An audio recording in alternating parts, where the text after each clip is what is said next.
오늘 말씀은 요한복음 15장 18절부터 27절까지입니다. 요한복음 15장 18절부터 27절입니다. 세상이 너희를 미워하면 너희보다 먼저 나를 미워한 줄을 알라. 너희가 세상에 속하였으면 세상이 자기의 것을 사랑할 것이나 너희는 세상에 속한 자가 아니요 도리어 내가 너희를 세상에서 택하였기 때문에 세상이 너희를 미워하느니라. 내가 너희에게 종이 주인보다 더 크지 못하다 한 말을 기억하라. 사람들이 나를 박해하였은즉 너희도 박해할 것이요 내 말을 지켰은즉 너희 말도 지킬 것이라.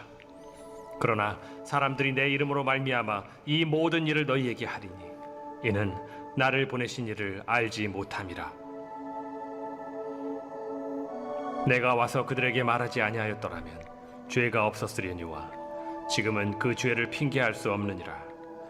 나를 미워하는 자는 또 내 아버지를 미워하느니라. 내가 아무도 못한 일을 그들 중에서 하지 아니하였더라면 그들에게 죄가 없었으려니와 지금은 그들이 나와 내 아버지를 보았고 또 미워하였도다. 그러나 이는 그들의 율법에 기록된 바 그들이 이유 없이 나를 미워하였다 한 말을 응하게 하려 함이라. 내가 아버지께로부터 너희에게 보낼 보혜사 곧 아버지께로부터 나오시는 진리의 성령이 오실 때 그가 나를 증언하실 것이요 너희도 처음부터 나와 함께 있었으므로 증언하느니라. 아멘.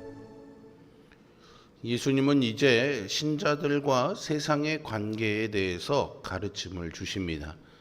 세상은 예수님과 그분을 따르는 제자들을 미워할 것이나 결국 주님이 보내실 보혜사의 증언을 힘입어 제자들은 그 사명을 능히 감당할 것입니다.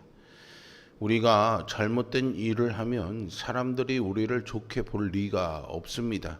그런데 잘못이 전혀 없는데 많은 사람에게 미움을 받을 수 있습니다. 성도가 하나님을 진정한 주인으로 모시고 살아가면 세상에서는 필연적으로 미움을 받기 때문입니다. 그리스도인은 세상에서 살아가지만 세상에 속하지는 않습니다. 세상에 속하지 않았기에 세상이 우리를 좋아할 리가 만무합니다. 그렇기 때문에 그리스도인은 세상에서 애매히 고난을 당하고 비방과 고난을 받으면 그것을 이상히 여기지 말고 당연한 일로 받아들여야 합니다. 그리고 낙심하지 말고 예수 그리스도의 길을 따라가야 하겠습니다. 본문은 성도가 예수님을 따름으로 받게 되는 박해 속에서 어떻게 승리할지를 가르쳐 줍니다. 예수님은 이전부터 제자들에게 세상에 대해서 경고하셨습니다.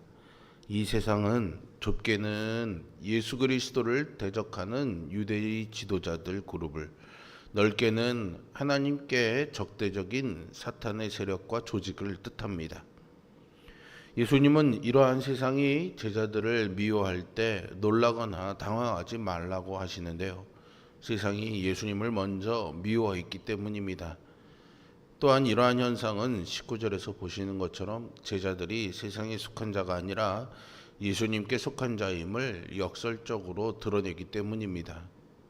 예수님의 제자들은 이제 예수님과 떼어놓고 이야기할 수 없는 존재가 된 것이죠. 신자를 향한 세상의 미움은 신자들이 세상의 방법을 따르지 않고 하나님 나라의 가치를 따르기 때문에 생기는 당연한 결과입니다. 그러므로 이상하게 여기거나 두려워하지 말고 피하지 말고 당당하게 세상의 미움에 맞서야 합니다. 예수님은 태어나신 때부터 십자가에 못 박혀 돌아가실 때까지 세상에서 미움을 받으며 사셨습니다. 이것은 사탄이 예수님을 대적하고 상하게 할 것이라는 말씀이 응한 것입니다. 탄생과 동시에 미움과 박해가 시작된 것이 예수님의 운명이라면 그분을 따르며 그분의 생명으로 사는 성도의 운명도 마찬가지 아닐까요? 그러므로 예수님을 구주로 믿고 따르는 이들은 예수님을 대적하는 이들에게 박해와 미움을 받을 수밖에 없습니다. 예수님은 바리새인과 서기관들에게 존경받으실 만한 당연한 그 권위를 갖고 계셨습니다. 유대인들이 왕으로 삼고자 할 만큼 능력도 갖추고 계셨습니다. 그러나 예수님은 그런 세상의 영광을 위해서 살지 않으셨습니다. 오직 하나님의 뜻과 영광을 위해 사셨죠. 하나님의 뜻을 이루기 위해서는 조금도 타협하지 않으셨습니다. 그래서 세상의 미움을 받으셨습니다. 만일 우리가 예수님을 따름으로 세상의 미움을 받는다면 먼저 미움을 받으신 예수님을 생각해야 합니다. 악인은 하나님의 의를 행하는 의인을 박해합니다. 하나님의 말씀을 전하는 선지자가 거짓 선지자들과 반대자들에게 핍박을 받습니다. 아브라함 링컨은요, 하나님이 우리 편이 되어달라 기도하지 말고 우리가 항상 하나님 편에 서게 해달라고 기도하라 라는 말을 남겼습니다. 우리는 먼저 우리가 예수님 편에 서 있는지를 점검해 보아야 하겠습니다. 의를 위해서 핍박을 받는 자가 복이 있다고 예수님이 팔복에서 말씀하셨죠. 하지만 섣부른 복을 기대하기보다는요, 예수님이 당하신 고난에 우리도 감히 동참할 수 있다는 이 영광 안에 거해야 합니다. 제자들을 향한 세상의 미움은 결국 박해로 이어질 것입니다.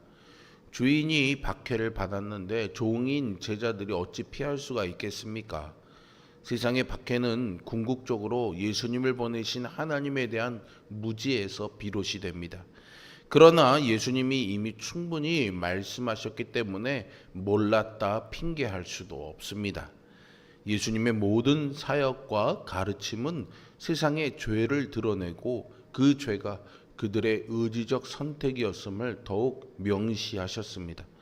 그러나 이 모든 이야기를 뒤집으면 예수 그리스도를 알고 그분을 보내신 하나님을 알며 주님이 하신 말씀과 사역을 듣고 믿고 의지하는 자는 세상의 박해 앞에서도 흔들리지 않을 확실한 근거를 가지고 있다는 사실이 됩니다. 우리도 같은 주님의 말씀을 받았으니 그 말씀을 의지할 때 세상의 박해를 이겨낼 줄로 믿습니다. 우리는 사람들에게 해코지를 당하거나 억울한 일을 당하거나 손해를 입게 되면은 어떤 식으로든 갚아주고 싶어 합니다. 물리적인 것이 안 되면 심정적으로라도 그런 안갚음을 하고 싶어 하죠. 악인이 나에게 잘못한 사람이 당연히 그에 대한 보응과 그에 대한 대가를 치러야 된다고 생각합니다. 세상의 방식은 이렇게 미움을 받으면 그만큼 아니 그 배로 돌려주는 것입니다. 보복하려 하고 통쾌하게 복수하려고 하죠. 그렇게 할 수 있는 힘이 없다면 아마 뒤에서 욕이라도 하고 다닐 것입니다. 온갖 말들을 쏟아내며 살아가는 것이죠.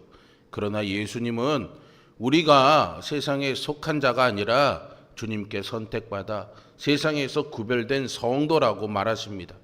성도는 이런 세상 방식과는 다른 방식을 선택하고 거룩한 선택을 하며 살아가야 하는 것입니다. 예수님은 미움을 사랑으로 갚아주셨습니다. 우리는 이것을 아니라 할 수 없습니다. 예수님은 모욕을 용서로, 박해를 구원으로 바꿔주신 분이시죠. 여기서 인정해야 할 것은 우리가 예수님을 따르는 사람이지 예수님이 아니라는 사실입니다. 그러나 이 말은 우리가 실패할 때도 있다는 뜻이지 늘 실패할 수밖에 없다는 이야기도 아닙니다. 성령님은 우리가 예수님을 바라볼 때 힘이 되어 주실 것입니다. 우리가 믿는 예수님이 우리와 항상 함께 하시기에 우리는 세상과 다른 선택을 해야만 하고 또한 할 수 있습니다. 우리는 우리가 당하는 박해가 고통만이 아님을 알아야 합니다. 주님을 박해하던 사람이 주님의 말씀도 받아들였듯이 우리를 박해하던 사람들도 우리가 전하는 복음을 받아들일 수 있다는 사실을 믿고 끝까지 인내하며 이 영적인 전투를 감당해야 합니다. 성도가 하나님의 길을 걸을 때 세상은 박해라는 반작용을 일으킵니다. 그때 성도는 이 고난의 무게에 넘어져서는 안 됩니다. 타협해서는 안 됩니다. 우리보다 먼저 세상에 미움을 당하신 그 예수 그리스도를 생각하십시오. 예수 그리스도의 고난받으심과 죽임당하심이 죄의 문제를 해결해 주셨습니다. 성도는 그러니 미움으로 돌려줄 것이 아니라 예수 그리스도처럼 사랑으로 갚을 수 있어야 합니다. 오늘 본문은 예수님에 대한 미움과 박해가 예언의 성취임을 또한 확인시켜 주는데요. 시편 69편 4절에서 까닭없이 나를 미워하는 자가 나의 머리털보다 많다라고 말합니다. 아무런 죄도 없으신 예수님에 대한 미움과 박해마저 하나님의 선한 계획 속에 있다는 사실을 기억할 때 우리는 하나님이 보내신 보혜사, 곧 진리의 성령님의 도움을 더욱 소망하게 됩니다. 성령님은 예수님이 하신 말씀과 사역을 확증하시고 제자들에게 이것을 기억나게 하셔서 증인으로 설 수 있도록 도우실 것입니다. 예수님은 처음부터 당신의 가르침과 사역을 모두 듣고 본 제자들에게 증인의 사명을 맡기시면서 말씀을 맺으십니다. 이 말씀은 이 시대의 모든 신자들에게도 적용되어져야 합니다. 우리가 예수님을 직접 경험하지는 않았지만 사도들의 증언을 통해 이어져 온 복음을 듣고 경험하고 살아계신 예수 그리스도와 연합한 제자가 되었기 때문이죠. 그러므로 세상의 박해 앞에서도 당당하게 증언해야 합니다. 보혜사 성령님을 의지함으로 세상 속에서 예수 그리스도의 증인으로 살아가야 할 것입니다. 주님은 세상이 이유 없이 당신을 박해할 것과 또 제자들을 그렇게 박해할 것을 말씀하셨습니다. 우리는 어떤 고난이 닥쳐도 주님에 대해 증언해야 합니다. 주님을 증언하는 것 때문에 무엇을 잃는다 해도 절대로 두려워하지 말아야 됩니다. 예수 그리스도께 충성하는 성도에게 하나님이 영광으로 갚아주실 것이기 때문이죠. 세상의 미움과 박해는 예수님과 연합한 제자들에게는 당연한 결과입니다. 하지만 예수님과의 연합이 세상의 박해 앞에서도 흔들리지 않을 수 있는 근거와 힘이 됩니다.